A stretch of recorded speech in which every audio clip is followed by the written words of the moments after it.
Salut mes amis, bienvenue à Exponentielle Technologie. Dans cette vidéo, nous verrons comment créer un projet avec le logiciel Photoshop.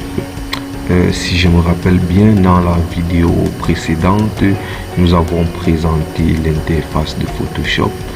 Si vous êtes de ceux-là qui n'ont pas encore regardé cette vidéo, je vous invite à aller regarder la vidéo sur la présentation de l'interface de Photoshop. Donc, une fois que vous avez lancé le logiciel Photoshop, vous venez sur l'onglet Fichier et ensuite Nouveau pour pouvoir créer la zone de travail de notre projet. Une chose qui attire l'attention, c'est que devant les commandes de Photoshop, certaines commandes de Photoshop, vous avez une combinaison de touches là à droite.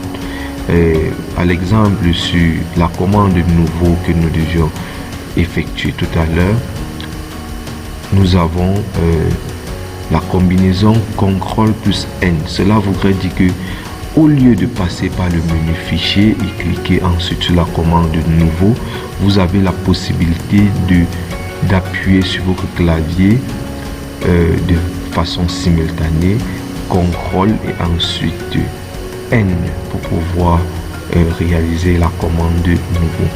Donc, quelle que soit la façon dont vous avez procédé, soit par le menu fichier ou encore par la commande, vous deviez avoir cette fenêtre qui doit apparaître.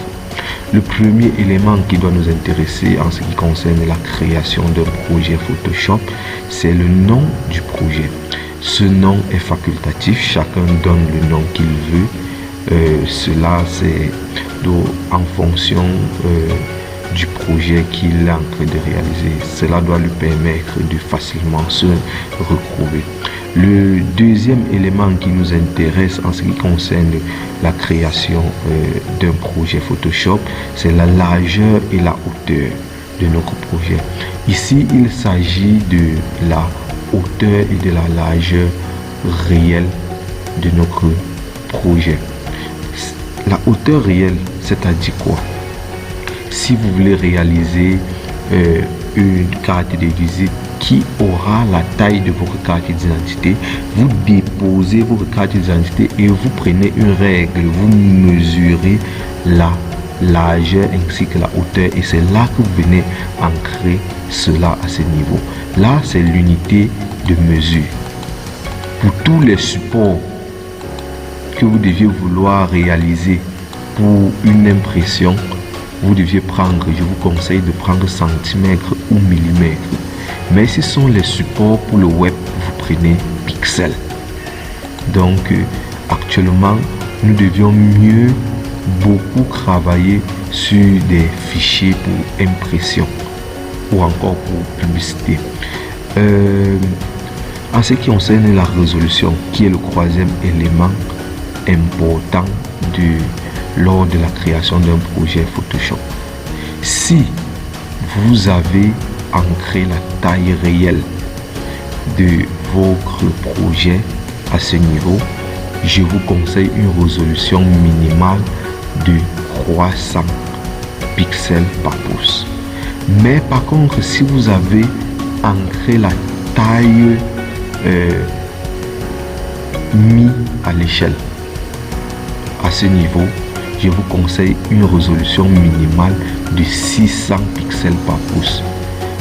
La taille mise en échelle, c'est quoi? Je prends un exemple pour que vous compreniez cela. Je prends, si vous voulez réaliser une banderole de 8 mètres par 60 cm. Si vous voulez ancrer la taille réelle, vous deviez ancrer 800. Vous deviez ancrer 800 à ce niveau et vous deviez ancrer 60. En convertissant 800 cm, ça fait 8 mètres. En convertissant 60 cm, ça reste toujours le même 60 cm. En ce moment, vous laissez la résolution ici à croissant. Maintenant, la taille est mise à l'échelle quand est-ce que, au moment où on la divise par un même coefficient. Je prends la largeur, je divise par 10, ça doit faire maintenant 80. Je prends la hauteur, je divise par 10, ça fait maintenant 60. Maintenant, j'ai une taille ici de 80 par 6 cm. Mais lorsque je dois vouloir imprimer, je dois vouloir que ça sorte sur un truc de 8 mètres par 60 cm. Ça voudrait donc dire que nous avons mis notre travail à échelle de 10. En ce moment, on doit donc changer la résolution ici et mettre plutôt minimum 600. Minimum 600, comme vous le voyez. Donc, c'est déjà tout ce qui concerne la hauteur, largeur et résolution. Si c'est la résolution, si la résolution est supérieure ou égale à 300, taille réelle. Si c'est supérieur ou égal à 600, taille après mise à l'échelle. L'autre élément qui doit nous intéresser, c'est le mode colorimétrique que voici. Si vous voulez imprimer votre travail sur un support physique, ça veut dire peut-être une carte de visite réelle, vous prenez le mode CMJN. Mais si c'est pour la publicité sur Facebook, sur YouTube, vos bannières, affiches publicitaires qu'on doit visualiser cela sur des écrans, donc je vous conseille, vous deviez prendre le mode colorimétrique RGB que voici. Et en ce qui concerne le nombre de bits, vous laissez 8 bits. Le contenu de l'arrière-plan, je vous conseille de prendre blanc pour certains transparents. Au fur et à mesure que vous travaillerez, vous deviez avoir vos choix. Lorsque vous avez configuré tout cela, vous cliquez sur OK. En ce moment, vous voyez, j'avais pris cela 8 par 6. Ça, c'est déjà la forme d'une banderole. Ça, c'est la forme d'une banderole, comme vous le voyez. Ce qui doit nous rester à faire à ce moment, c'est donc ajouter les éléments que nous voulons mettre à notre banderole. Les photos, les tests, tout cela. Donc, dans la prochaine vidéo, nous verrons les différents outils de Photoshop. Nous avons présenté la barre d'outils dernièrement.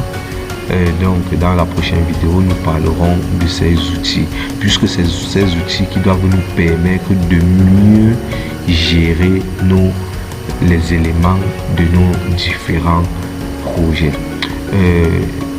Merci d'avoir regardé la vidéo. J'espère qu'elle vous a plu. N'oubliez pas de liker, de la partager, de vous abonner à la chaîne Exponentielle Technologie. Merci et à bientôt.